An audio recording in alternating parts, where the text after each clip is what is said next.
White House now, President Obama, and comments on major change in immigration policy. Good afternoon, everybody. This morning, Secretary Napolitano announced new actions my administration will take to mend our nation's immigration policy, to make it more fair, more efficient, and more just, specifically for certain young people, sometimes called dreamers. Can the president just change existing laws? Let's ask him. With respect to the notion that I can just suspend deportations through executive order, that's just not the case, because there are laws on the books that Congress has passed, and I know that everybody here at Bell is studying hard, so you know that we've got three branches of government. Congress passes the law.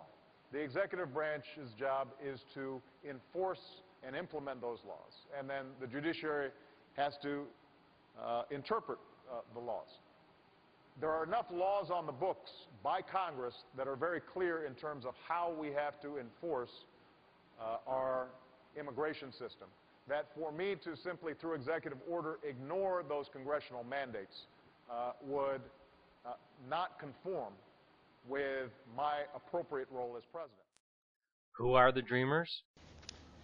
They were brought to this country by their parents, sometimes even as infants, and often have no idea that they're undocumented until they apply for a job.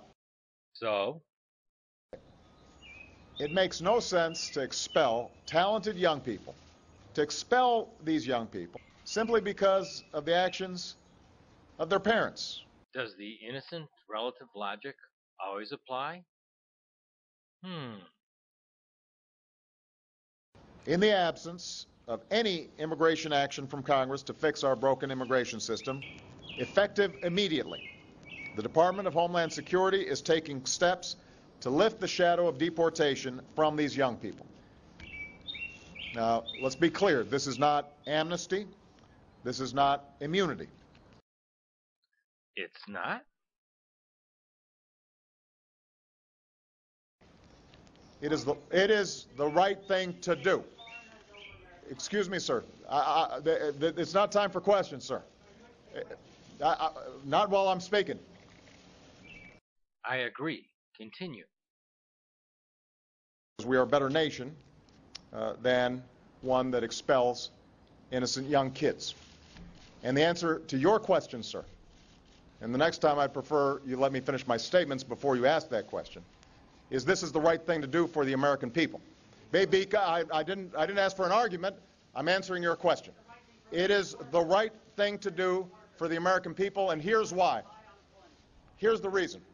Because these young people are going to make extraordinary contributions and are already making contributions to our society. I hope so.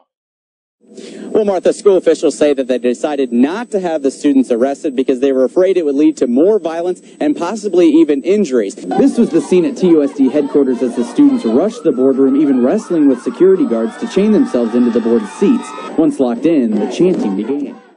Back to the president. We have always drawn strength from being a nation of immigrants, as well as a nation of laws, and that's going to continue. And my hope is that Congress recognizes that and gets behind this effort. All right? Thank you very much, everybody. Specifically ruled this out, sir, last year.